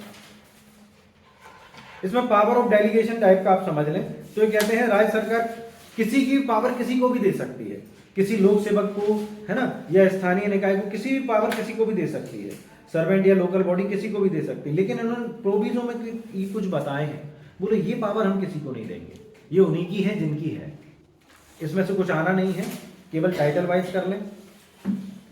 25 टाइटल वाइज कर लें। 26 अस्थायी रिक्ति होने की दशा में कलेक्टर, ठीक है। वैसे 25 में ये बताया कि राज्य सरकार किसी भी अधिकारी की शक्ति किसी भी ऊपर या उससे ऊपर के अधिकारी को या उससे नीचे के अधिकारी को दे सकती है ना। और 26 कहता है, देखें कलेक्टर का एक ऐसा पद बताया गया है जो कभी भी रिक्त नहीं होता। तो ये कहते हैं अगर कलेक्टर मर जाता है या बीमार हो जाता है, अचानक से पद छोड़ देता है, कुछ भी हो जाता है, तो कलेक्टर उस अधिकारी को, तो कलेक्टर को जिसे चालू कर्तव्यों को अस्थायी रूप से सौंपा गया है संहिता। कुल मिलाकर राज्य सरकार किसी भी व्यक्ति को कलेक्टर के जो कर्तव्य है वो सौंप सकेगी। ये पावर कहां दिया गया राज्य सरकार को? 26 में, ठीक है। तो ये आता है चैप्टर 3 तक हमने कर लिया। इसमें रेवेन्यू ऑफिसर के बारे में बताया, टोटल टिप्स पर है, बिल्कुल भी दिमाग नहीं लगाएं, केवल इंडेक्स में जाएं, याद करें, पूरा डिटेल में पढ़ने की जरूरत भी नहीं है। कुछ और ओटी आपको मिल सकते हैं उसमें कि किसका कार्य क्षेत्र कितना होता है, लेकिन वो यूजलेस है, ऑब्जेक्टिव में आज तक नहीं पूछे, मेंस में ये पूछी नहीं जाती है। अब आती है चैप्टर 4। चैप्टर 4 आती है राजस्व अधिकारियों तथा राजस्व न्यायालयों की प्रक्रिया। राजस्व अधिकारियों तथा राजस्व न्यायालय की प्रक्रिया। तो यहां पर दो लोग हैं, राजस्व अधिकारी और राजस्व न्यायालय। ये किसी भी काम में किस किस तरीके से कौन सी प्रोसीजर फॉलो करेंगे, किस किस तरीके से काम करेंगे, तो वो जिस तरीके से भी काम करेंगे वो तो अलग बात है। लेकिन हमें आगे एक सेक्शन में ये बता दिया गया, सेक्शन 31 में, कि जितने भी रेवेन्यू ऑफिसर होंगे वो सब रेवेन्यू बोर्ड कहलाएंगे। रेवेन्यू ऑफिसर कौन है, उनको क्या स्टेटस दिया गया है? रेवेन्यू कोर्ट का, बोर्ड कोर्ट है ना, तो रेवेन्यू कोर्ट का स्टेटस उनको दे दिया गया है। तो कुल मिलाकर हमें यहाँ पर टेक्निकली देखा जाए तो ये देखना है कि जब वो जांच कर रहे हैं तो रेवेन्यू कोर्ट की तरह करेंगे, ठीक है। लेकिन इंस्पेक्शन वगैरह के लिए जाते हैं तो वो रेवेन्यू ऑफिसर की तरह काम करते हैं, ना कि कोर्ट की तरह। तो देखते हैं, पहले उन्होंने एक बड़ी कॉमन सेक्शन दे दी 27। ये बात कर रहे हैं ज्यूरिसडिक्शन की, कि भाई किसके ज्यूरिसडिक्शन में कौन कौन किस ज्यूरिसडिक्शन में काम करेगा। तो कमिश्नर अपने ज्यूरिसडिक्शन में काम करेगा डिवीजन में, कलेक्टर डिस्ट्रिक्ट में काम करेगा, तहसीलदार तहसील में काम करेगा। लेकिन एसडीओ सब डिवीजन ऑफिसर, यानी कि कुल मिलाकर ये कह रहे हैं कि हर व्यक्ति हर ऑफिसर अपने ज्यूरिसडिक्शन में काम करेगा, किसी अन्य के में नहीं। लेकिन एसडीओ एक ऐसा ऑफिसर है जो डिवीजन के भीतर अपने ज्यूरिसडिक्शन से बाहर यानी किसी भी उसमें काम कर सकता है, तो वो एक्सेप्शन के तौर पर है। कौन? सब डिवीजन ऑफिसर, क्योंकि उसका कार्य क्षेत्र घटाया बढ़ाया जा सकता है ना। दो तहसीलों को मिलाकर 5 तहसीलों को मिलाकर डिवीजन बनाई जा सकती, तो उसका जो कार्य क्षेत्र है वो घट बढ़ सकता है। तो इस तरीके से वो कहाँ काम करेगा? अपने डिस्ट्रिक्ट के अंदर, है ना, किसी भी क्षेत्र में काम कर सकता है। तो ये एक्सेप्शन के तौर पर देखा जाता है। अब ये तो उन्होंने ज्यूरिसडिक्शन बता दी। अब ये ज्यूरिसडिक्शन में जाए, अच्छा यहाँ पर काम करने के लिए आपने देखा होगा कि भाई ये तो बड़े बड़े नाम हैं, काम करने वाले तो कोई और ही होते हैं, है ना। काम करने वाला होता है पटवारी, नगर सर्वेक्षक, रेवेन्यू इंस्पेक्टर, ये सब काम करने वाले होते हैं या नहीं? हाँ। तो जब इंस्पेक्शन वगैरह होता है तो कलेक्टर थोड़ी ना खेतों में अपने जूते गीले करते फिरेगा मिट्टी में, तो ये इनको भेज देते, पटवारी, नगर सर्वेक्षक, आरआई वगैरह को। तो जब लोकल इंस्पेक्शन करना होता है ना, तो आगे सेक्शन 28 में हमें बताया गया है भूमि पर प्रवेश करना तथा उसका सर्वेक्षण करना। तो रेवेन्यू ऑफिसर सारे के सारे, और ये आरआई, नगर सर्वेक्षक और पटवारी। पहले इससे एक छोटा सा क्वेश्चन और मैं बता दूं आपको, यहां पर जब अपन सेक्शन 11 में रेवेन्यू ऑफिसर की बात कर रहे थे, तो रेवेन्यू ऑफिसर में केवल वही व्यक्ति रेवेन्यू ऑफिसर माने जाएंगे सेक्शन 11 में। इसके बाद इस कोड में जितने भी नाम है इनमें से कोई भी रेवेन्यू ऑफिसर नहीं है। केवल कंसोलिडेशन ऑफिसर जो है हमारे यहाँ 205 में जिसकी नियुक्ति बताई गई है वो चकबंदी अधिकारी, वो रेवेन्यू ऑफिसर है सेक्शन 11 के अलावा, क्योंकि चकबंदी अधिकारी की जो पावर है कंसोलिडेशन ऑफिसर वो किसको दी जाती है? तहसीलदार को। तो टेक्निकली वो तहसीलदार ही होता है, तो इसलिए वो रेवेन्यू ऑफिसर, बाकी कोई भी रेवेन्यू ऑफिसर नहीं है, चाहे वो पटवारी हो चाहे आरआई हो कुछ भी हो। क्लियर? जितने भी नाम आए तो इसीलिए उन्होंने कहा रेवेन्यू ऑफिसर, बाकी उन्होंने बता दिया आरआई, पटवारी, नगर सर्वेक्षक, ये लोकल इंस्पेक्शन के लिए प्रवेश कर सकते हैं, तो इसको पढ़ने की जरूरत नहीं है, इसमें टिक करें आप। 24 घंटे की पूर्व सूचना देंगे और दिन में प्रवेश करेंगे और उनकी सामाजिक और धार्मिक भावनाओं को ध्यान में रखते हुए प्रवेश करेंगे। क्या क्या चाहे तो आप लिख लें टिक करने की जगह। 24 घंटे की सूचना देकर दिन में प्रवेश करेंगे और सामाजिक धार्मिक भावनाओं को ध्यान रखते हुए प्रवेश करेंगे भूमि पर, क्योंकि वो अपराधी नहीं है, आप केवल ये देखने जा रहे हो कि खेती हो रही है या नहीं, फसलें नष्ट हुई हैं या नहीं, उतनी खेती है जितनी आपने बताई है, या भूमिहीन व्यक्ति तो नहीं है ना। तो ऐसे रात को छापा मारने की जरूरत नहीं है। तो 24 घंटे में जाएंगे, सामाजिक धार्मिक भावनाओं को ध्यान में रखते हुए जाएंगे, नोटिस देकर 24 घंटे का पूर्व नोटिस देंगे आप, ठीक है ना, उसके बिना प्रवेश नहीं करेंगे, ठीक। और दिन में जाएंगे, कौन कौन जा सकता है? रेवेन्यू ऑफिसर है ना, नगर सर्वेक्षक, पटवारी आ रहे हैं, सारे लोग नहीं जाएंगे, पटेल और कोटवार की तो है आगे, तो ग्राम सभा वाले इनके जो अधीन कार्य करने वाले लोग, अच्छा बहुत बढ़िया, इनके अधीन कार्य करने वाले को भी भेज देंगे, ठीक है। चलें अब हम आते हैं ट्रांसफर। तो एक तो अभी हम काम की बात कर रहे हैं, ये लोग क्या क्या करेंगे, न्याय भी करेंगे। तो फिलहाल इन्होंने जुरिसडिक्शन में सेक्शन 27 में देख लिया, प्रवेश करने की शक्ति दे दी लोकल इंस्पेक्शन के लिए 28 में। 29 और 30 में बता रहे हैं कि मामलों को ट्रांसफर कर सकते हैं। यहाँ पर थोड़ा सा आपको अलर्ट रहना पड़ेगा। 28 में केवल 2 लोग बताए, बोर्ड ऑफ रेवेन्यू और कमिश्नर। पहला जो क्लॉज है बोर्ड ऑफ रेवेन्यू से है और दूसरा जो क्लॉज है वो किससे है? कमिश्नर से। तो बोर्ड ऑफ रेवेन्यू का जुरिसडिक्शन कितना होता है? पूरी स्टेट, और कमिश्नर का जुरिसडिक्शन है ना। तो न्याय के उद्देश्य की पूर्ति के लिए एंड ऑफ जस्टिस, दोनों ही किस लिए मामलों का ट्रांसफर कर रहे हैं? तो प्रेरणा से आवेदन पे एंड ऑफ जस्टिस। तो किस कहां कर रहे हैं भाई? जो मंडल है उसका जो जुरिसडिक्शन है पूरी स्टेट पे, तो पूरी स्टेट के किसी भी रेवेन्यू ऑफिसर से कोई भी मामला उस स्टेट के किसी भी अन्य रेवेन्यू ऑफिसर को ट्रांसफर कर सकता है, किसी से भी किसी को भी, है ना, क्योंकि उसका पूरा जुरिसडिक्शन लगता है। एक डिवीजन से दूसरे डिवीजन में कर सकता है, एक डिस्ट्रिक्ट से दूसरे डिस्ट्रिक्ट में कर सकता है। कमिश्नर भी यही कर सकता है, लेकिन कमिश्नर का जुरिसडिक्शन कितना होता है? डिवीजन, संभाग, 10 संभाग है हमारे यहाँ। तो जिस संभाग का भी कमिश्नर है अपने संभाग में, संभाग के अधीन क्या होता है? डिस्ट्रिक्ट। तो एक डिस्ट्रिक्ट से दूसरे डिस्ट्रिक्ट में, एक ही डिस्ट्रिक्ट के एक ही रेवेन्यू ऑफिसर से उसी डिस्ट्रिक्ट के दूसरे रेवेन्यू ऑफिसर को। तो कुल मिलाकर तुम्हें समझ में आ गया, मंडल है उसका जुरिसडिक्शन स्टेट है, तो स्टेट में एक जगह से दूसरी जगह तक किसके लिए? एंड ऑफ जस्टिस, एप्लीकेशन और सो मोटो दोनों। याद रखना, ये भी पूछ लिया जाता है, एप्लीकेशन करनी जरूरी है, सो मोटो कर सकते, दोनों तरीके से, है ना, न्याय के उद्देश्य की पूर्ति के लिए, ठीक है। संभाग ये अपने डिवीजन में कमिश्नर मामलों को ट्रांसफर कर देगा एक जगह से दूसरी जगह। क्लियर? अब बात आती है क्या बाकी लोगों को भी राइट है? सेक्शन 20 वो सेक्शन 30 में बाकी लोगों को भी राइट दिया गया, तो अधीनस्थ को तथा उसके पास से मामलों को अंतरित करने की शक्ति। तो चलते हैं, तो इसमें पहले तो हम देखते हैं कलेक्टर और एसडीओ, इनको भी राइट दिया गया है। स्वयं ये क्या कर सकते हैं? अपने पास से मामले अपने अधीनस्थों को भेज सकते हैं, अपने जो अधीनस्थ हैं उनसे मामले किसी अन्य अधीनस्थ को भेज सकते हैं, इनके अधीनस्थ जो भी अधिकारी। थोड़ा थोड़ा कर ले, ज्यादा करने की जरूरत नहीं है। फिर आता है क्लॉज 2 में कमिश्नर, कलेक्टर, एसडीओ और तहसीलदार। ये क्या करेंगे? अपनी फाइल से मामले, देखें अभी क्या हो रहा था, क्लॉज 1 में कलेक्टर और एसडीओ मामले ट्रांसफर कर रहे थे, अपने अधीनस्थ अपने मामले या अपने अधीनस्थ अधिकारी के मामले एक अधिकारी से दूसरे अधिकारी को ट्रांसफर कर रहे थे। ये जो 4 अधिकारी हैं ये क्या कर रहे हैं?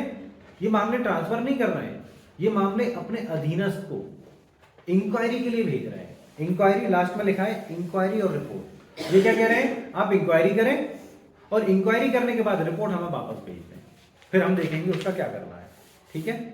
तो इस तरीके से हमें सेक्शन 29 और 30 देखनी है। 29 में बोर्ड ऑफ रेवेन्यू और कमिश्नर बताया गया है, बाकी 30 में पहले बताया गया है कलेक्टर और एसडीओ जो मामले ट्रांसफर कर सकते हैं एक अधिकारी से दूसरे अधिकारी को, फिर बाकी बताए गए कमिश्नर, कलेक्टर, एसडीओ और तहसीलदार जो मामले एक अधिकारी को मामले भेज सकते हैं, अपने फाइल से भेजेंगे, उनसे कहेंगे इंक्वायरी करें और रिपोर्ट हमें वापस दें। क्लियर? छोटे छोटे ओटी हैं। फिर आता है 31 और 32। 31 जितने भी रेवेन्यू ऑफिसर हैं उनको रेवेन्यू कोड का स्टेटस प्रदान करती है। पूछा जाता है कि राजस्व अधिकारी राजस्व न्यायालय कौन से सेक्शन, पहले 2 क्वेश्चन है इसमें, कौन से सेक्शन में होंगे, तो 31 में होंगे, है ना, और कौन सा स्टेटस है, तो उनको बोर्ड ऑफ रेवेन्यू कोड का स्टेटस दिया जाएगा रेवेन्यू ऑफिसर को। ठीक है, ये सब कौन करेगा? राज्य सरकार। ठीक है, फिर आता है 32 inherent power of revenue code. तो इनहेरेंट पावर जैसे आपने देखा होगा, चले छोड़े क्या देखा होगा, आप केवल 2 उद्देश्यों के लिए इनहेरेंट पावर्स 2 उद्देश्यों के लिए इसको दी गई है। कौन से हैं? एंड ऑफ जस्टिस और दूसरा है to prevent the abuse of the process of the court. तो न्यायालय की प्रक्रिया के दुरुपयोग के निवारण के लिए और न्याय के उद्देश्य की पूर्ति के लिए इनको क्या दिया गया? अंतर्निहित शक्तियां दी गई हैं। सेक्शन 32 बहुत महत्वपूर्ण है, 32 और 31। ठीक है ना, किस लिए ये जो सेक्शन होता है इसको ध्यान से पढ़ा करें। ये जो ऑब्जेक्ट बताए गए हैं इनहेरेंट पावर के, क्योंकि यहाँ पर सीआरपीसी में 3 ऑब्जेक्ट हैं, सीपीसी में 2 ही ऑब्जेक्ट हैं, इस तरीके से चलता है। तो यहाँ पर हमें 2 ऑब्जेक्ट दिए गए हैं, किस किस के लिए? End of justice to prevent the process of court, ठीक है ना, अब्यूजिव प्रोसेस ऑफ कोर्ट। तो इस तरीके से हमें ये देखना पड़ेगा ना किस किस के लिए हमें दिए गए। तो 31 रेवेन्यू बोर्ड बना दिया गया हमने, और 32 में इनहेरेंट पावर दे दिए गए किसको? रेवेन्यू कोर्ट को। गलत जवाब, पढ़ो उसको ध्यान से, पढ़ो पूरा जोर से पढ़ो।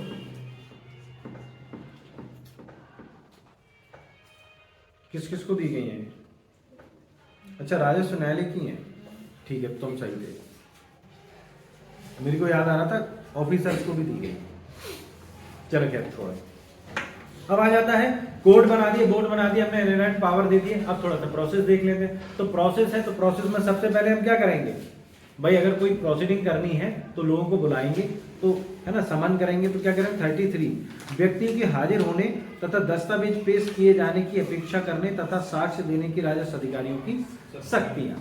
ठीक है, तो ये जो राजस्व अधिकारी हैं अपीयरेंस के लिए आपको नोटिस वगैरह दे सकते हैं, समन वगैरह कर सकते हैं। उसके संबंध में सेक्शन 32 बताई गई है। हमें 32 में ज्यादा डीपली नहीं करना है, किसी मतलब की नहीं है।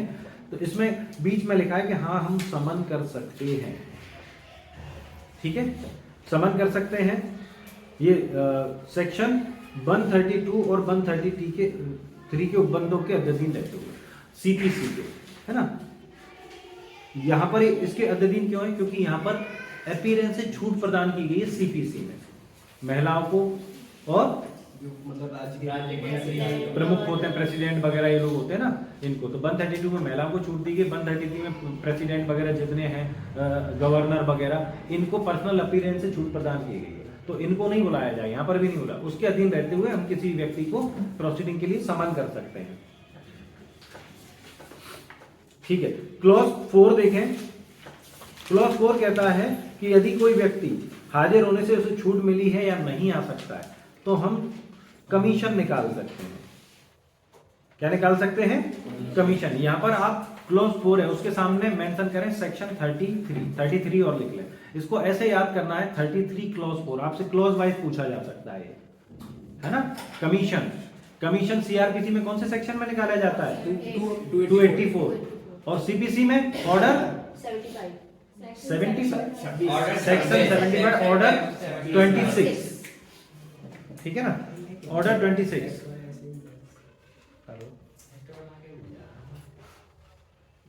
जी बताएं, जी बताएं, जी जी जी हाँ बताएं। ठीक है, मैं बताऊंगा ना आपसे। ठीक है, मैं कर लूंगा। ठीक है, ठीक है, ओके। हाँ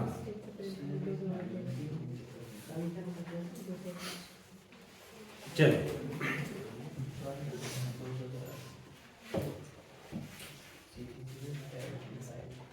तो क्या आया, तो कमीशन जारी कर सकते हैं अपन, ठीक है। नेक्स्ट चलते हैं 34, साक्षी को हाजिर होने के लिए विवश करना। तो भाई साक्षी को हमने सेक्शन 33 में समन करके बुलाया, कैसे बुलाया है, लेकिन यदि वो नहीं होता, हाजिर नहीं होता है, तो हम क्या क्या कर सकते हैं उसके लिए, हम कर सकते हैं कि हम उसको गिरफ्तारी का जमानती वारंट, यहाँ पर याद रखना है बेलेबल नॉन बेलेबल वारंट दो प्रकार के होते हैं, हमें बेलेबल वारंट की बात करनी है, ठीक है। नेक्स्ट आता है उस व्यक्ति को आदेश देने उपसंजाति के लिए प्रतिभूति दे। तो अगर वो नहीं आता है तो अब जब आता है या नहीं आता है तो हम उसके लिए बॉन्ड भरवा लेंगे कि आप आते रहेंगे, एफआईआर होते रहेंगे, इसके लिए आप क्या दें, प्रतिभूति। नेक्स्ट आता है उस व्यक्ति 1000 रुपए से अनधिक जुर्माना अधिरोपित कर सकते हैं, तो उस पर जुर्माना भी लगाया जा सकता है। तो एक तो जमानती वारंट जारी कर सकते हैं और बॉन्ड मांग सकते हैं, और क्या कर सकते हैं, 1000 रुपए का जुर्माना अधिरोपित कर सकते हैं। नेक्स्ट 35, पक्षकार की अनुपस्थिति में सुनवाई। तो एक्स पार्टी सुनवाई कहां होती है, एक्स पार्टी सुनवाई होती है 35 में। आपसे पूछा जाएगा एक्स पार्टी, हाँ सीबीसी पहुंच गया। हाँ, एक्स पार्टी ऑर्डर जो किया जाता है, तो अगर पक्षकार नहीं आता, हमने 33 में समन किया है ना, फिर हमने उसके लिए वारंट वगैरह भी जारी किए, जुर्माने मिला, फिर भी नहीं आ रहा है, तो हम उसके खिलाफ एक्स पार्टी ऑर्डर कर देंगे।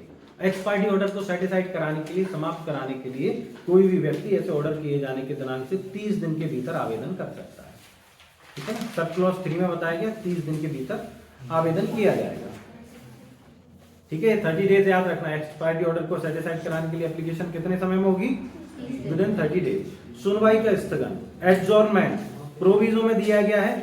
ऑर्डर कौन सा है स्थगन के लिए, सीपीसी में, हाँ 17, ऑर्डर 17, वहां पर भी 3 स्थगन दिए जाते हैं, ऑर्डर 17 सीपीसी में, ठीक है ना, और यहां पर भी 3 स्थगन दिए जा रहे हैं प्रोविजो में। 37 टाइटल वाइज कर लेना। 40, अनुसूची 1 में के नियमों का प्रभाव।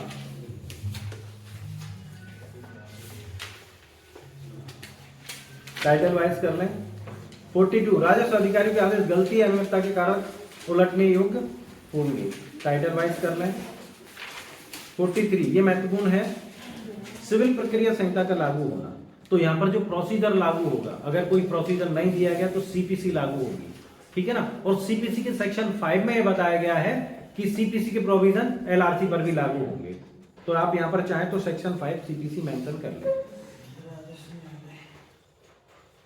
तो आज इतना काफी है।